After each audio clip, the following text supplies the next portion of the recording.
Welcome back to one more video. पिछली class में हमने ये देखा था कि ऑक्सीडेशन नंबर को किस तरीके से कैलकुलेट किया जाता है और मैंने आपसे कहा भी था कि जब आपको ऑक्सीडेशन नंबर कैलकुलेट करते आ जाएगा तो आगे वाला टॉपिक आप सभी को बहुत ज्यादा इजी लगने वाला है। तो आज की इस क्लास में हम स्टडी करने वाले हैं बैलेंसिंग ऑफ रेडॉक्स रिएक्शन। कोई भी अगर रेडॉक्स रिएक्शन है तो उसको बैलेंस किस तरीके से किया जाता है। एक्चुअल में बैलेंसिंग ऑफ रेडॉक्स रिएक्शन ये टू टाइप से हो सकती है, राइट। टू टाइप से मैं कहूंगी टू मेथड्स से हो सकती है और वो दोनों मेथड्स कौन सी है। फर्स्ट जो मेथड होती है वो है oxidation number method. First method हमने कौन सी कही, ऑक्सीडेशन नंबर मेथड। तो आज के इस क्लास में मैं आपको वही ऑक्सीडेशन नंबर मेथड समझाऊंगी। तो सेकंड मेथड कौन सी होती है, सेकंड मेथड होती है ion electron method. Ion electron के बेसिस पे हम किस तरीके से किसी भी रेडॉक्स रिएक्शन को बैलेंस कर सकते हैं। तो हमारे क्लास 11th में दो मेथड्स दी है। फर्स्ट मेथड जो है वो है oxidation number method, second method जो है वो आयन इलेक्ट्रॉन मेथड जो है। तो आज की क्लास में हम स्टडी करेंगे oxidation number method. Oxidation number method, अब देखो ये ऑक्सीडेशन नंबर मेथड किस तरीके से सॉल्व करना है ये मैं आपको अभी समझाती हूँ। आपको एक और चीज याद रखना है कि रेडॉक्स रिएक्शन की जब भी हम बैलेंसिंग करें तो वहां पर कोई एक मीडियम प्रोवाइडेड होगा। मीडियम इसीलिए क्योंकि जैसे आप ये देख सकते हो ये इस इक्वेशन में आयन्स है। आयन से तो डेफिनेटली मीडियम तो होगा ही, या तो एसिडिक मीडियम होगा या फिर बेसिक मीडियम होगा। तो इस क्लास में मैं आपको समझाने वाली हूं एसिडिक मीडियम। एसिडिक मीडियम में किस तरीके से आप ऑक्सीडेशन नंबर मेथड से ये सॉल्व कर पाओगे। तो यहां पर आपको मैंने यहां पर देख सकते हो आप, यहां पर मैंने कुछ है ना यहां पर स्टेप्स लिखी हुई है। अगर आप इन स्टेप्स को नोट डाउन करके रख लो और नोट डाउन करके रखना है, और या फिर आप ये भी कर सकते हो कि मैंने डिस्क्रिप्शन बॉक्स में एक पीडीएफ फाइल दिया है जिसमें मैंने ये सभी मेथड्स थोड़ा सा डिटेल्ड में लिखा हुआ है। Only one page is there, so you can download from there also. तो चलो अभी हम आज की क्लास स्टार्ट करते हैं। तो हमारा फर्स्ट स्टेप क्या होगा, किसी भी जब भी आपको कोई इक्वेशन दिया जाएगा, जैसे ये हमारे पास में एक इक्वेशन दिया है और हमें कहा गया है balance the following redox reaction. तो फर्स्ट टॉपिक क्या रहेगा हमारा, calculate oxidation number of all elements. आपको ऑल एलिमेंट्स के जितने भी दिया है उनके ऑक्सीडेशन नंबर को कैलकुलेट करना है और हमने पहली क्लास में सीखा हुआ है कि किस तरीके से कैलकुलेट करते हैं। तो चलो अभी हम स्टार्ट करते हैं। तो सबसे पहले देखो हम स्टार्ट करते हैं सीयू से। तो सीयू क्या है, सीयू जो है ये है हमारा फ्री एलिमेंट्री फॉर्म में, तो इसीलिए इसकी ऑक्सीडेशन स्टेट कितनी होगी, 0। ठीक है, इसकी ऑक्सीडेशन स्टेट जो है वो 0 होगी। मैं आपको इसको डिफरेंट पेन से लिखकर बता देती हूँ ताकि हमें कोई कंफ्यूजन ना रहे। तो इसकी ऑक्सीडेशन स्टेट होगी 0 क्योंकि ये फ्री स्टेट में है, एलिमेंट्री फॉर्म में। अब देखो ये NO3 नेगेटिव है। अब मैं NO3 नेगेटिव का देखो किस तरीके से निकालती हूँ, पहले मैं रफ में निकाल लेती हूँ। यहाँ कितना है, NO3 नेगेटिव है। अगर मुझे N की निकालना है तो मैं पहले X प्लस इसकी कितनी होती है -2 इंटू 3, ठीक है, इज इक्वल टू इसके ऊपर चार्ज -1 है तो मैं यहाँ पर ऐसे लिखूंगी। फिर x -6 इज इक्वल टू कितना हुआ, -1 हुआ है। ठीक है, सो यहाँ पर देखो कितना आ गया, -1। तो ये x इज इक्वल टू कितना चला जाएगा, ये -1 और यहाँ पर आ जाएगा ये +6। और जब आप इसको कैलकुलेट करोगे तब यहाँ पर आ जाती है वैल्यू और वो होती है +5 वैल्यू। ठीक है, सो हमने यहाँ पर लिख दिया। आप यहाँ पर ध्यान से देख सकते हो, यहाँ पर हमने नाइट्रोजन का निकाला तो ये कितना हो गया है, +5। मैं यहाँ लिख लेती हूँ इस तरीके से +5। ऑक्सीजन का तो हमें पता ही है कि ये कितना होगा, -2। इस तरीके से हमेशा ही आपको सबसे पहले उसकी ऑक्सीडेशन नंबर जो है वो निकालना है। ठीक है, अब देखो ये हो गया, फिर इसको मिटा दो इस तरीके से। फिर हम आते हैं NO2 की तरफ। NO2 का भी आप ऐसे ही निकाल सकते हो, NO2। तो ये x हुआ plus -2 into 2 is equal to 0। कोई चार्ज नहीं है, 0 लिख लो। तो x इज इक्वल टू कितना हुआ, x -4 इज इक्वल टू 0। तो x इज इक्वल टू हो गया +4। तो चलो यहाँ लिख लेते हैं। तो ये कितना आया हमारा, +4 और ये -2 तो अभी हमने लिया ही था। और हमने देखा था कि अगर कोई मोनो एटॉमिक आयन रहता है तो उसके ऊपर जो चार्ज है वही चार्ज इसके ऊपर भी रहेगा, इस तरीके से। सो स्टूडेंट तो इस देखो मैंने फर्स्ट स्टेप जो है वो मैंने कंप्लीट कर ली है। तो फर्स्ट स्टेप में हमने क्या कहा था, calculate oxidation number of all elements, और यहाँ पर देखो मैंने सभी के ऑक्सीडेशन नंबर कैलकुलेट कर दिए हैं। ये हमें याद रखना है, आप ऑक्सीडेशन नंबर जब भी कैलकुलेट करो आप ये ध्यान से देख लो कि वहां हमारी कोई भी मिस्टेक नहीं होना चाहिए। अगर वहां पर अगर मिस्टेक हो गई तो आपका पूरा क्वेश्चन बाद में क्या हो जाएगा, रॉन्ग हो सकता है, बाद में आपको वो गलती हो सकती है। तो चलो अब देखते हैं हमारा सेकंड क्या कह रहे हैं, वो स्टेप सेकंड कह रहे हैं find out oxidation and reduction. अब आपको फाइंड आउट करना है कि कहाँ ऑक्सीडेशन हो रहा है और कहाँ रिडक्शन हो रहा है। हमने अपनी पहली क्लास में पढ़ा हुआ है कि ऑक्सीडेशन मीन्स क्या होता है, इंक्रीज इन ऑक्सीडेशन नंबर, और रिडक्शन मीन्स क्या हुआ, डिक्रीज इन ऑक्सीडेशन नंबर। वो हम देख लेते हैं।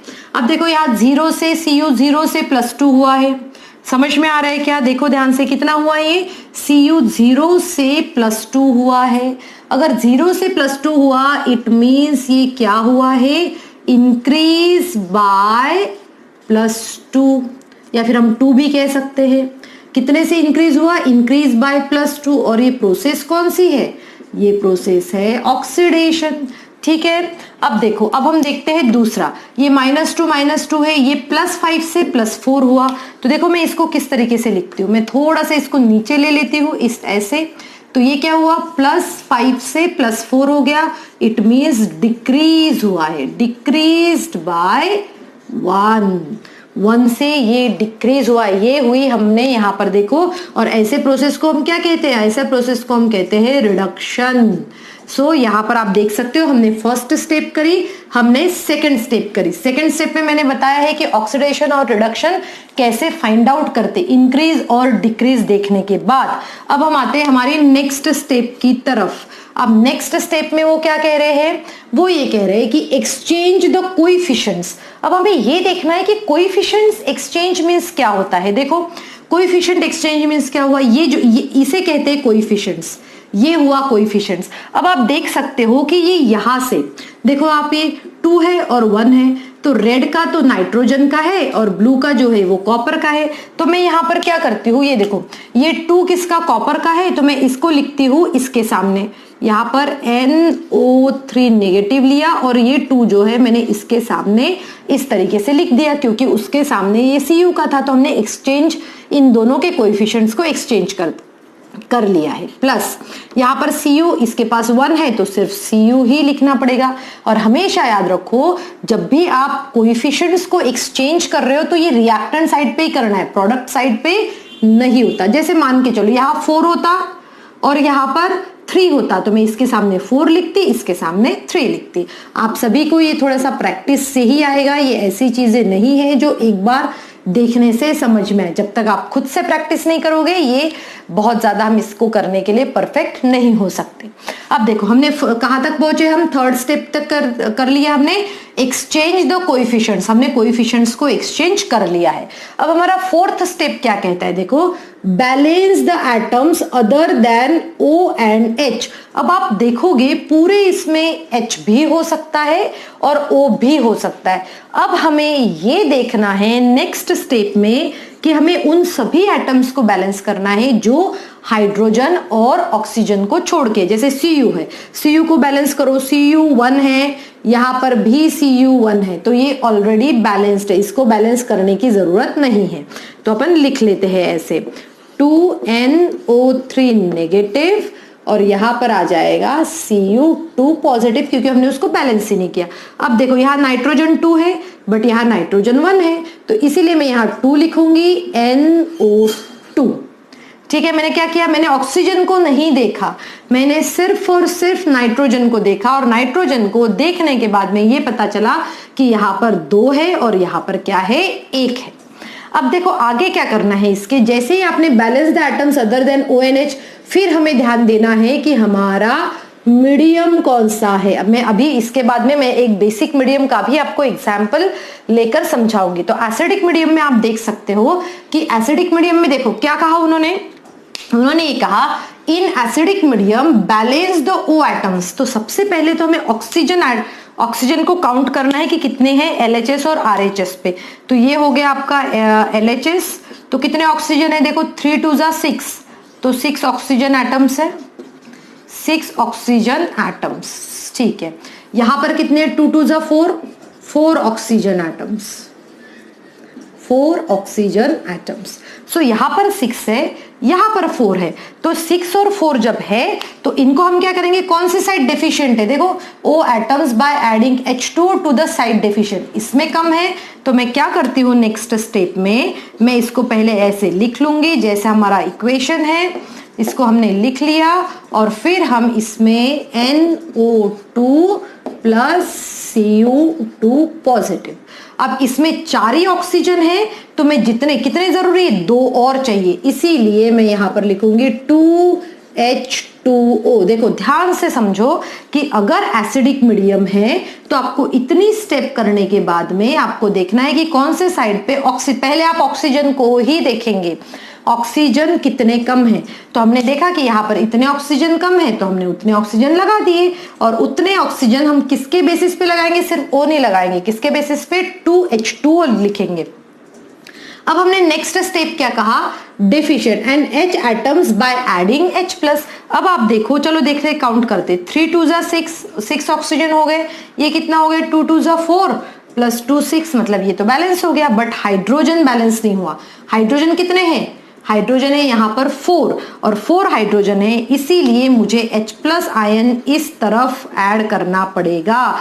तो नेक्स्ट स्टेप में मैं H प्लस आयंस को ऐड करती हूँ, Cu plus 2NO3 negative plus यहाँ पर मैं लिखूंगी 4H plus gives 2NO2 plus Cu2 positive plus 2H2O।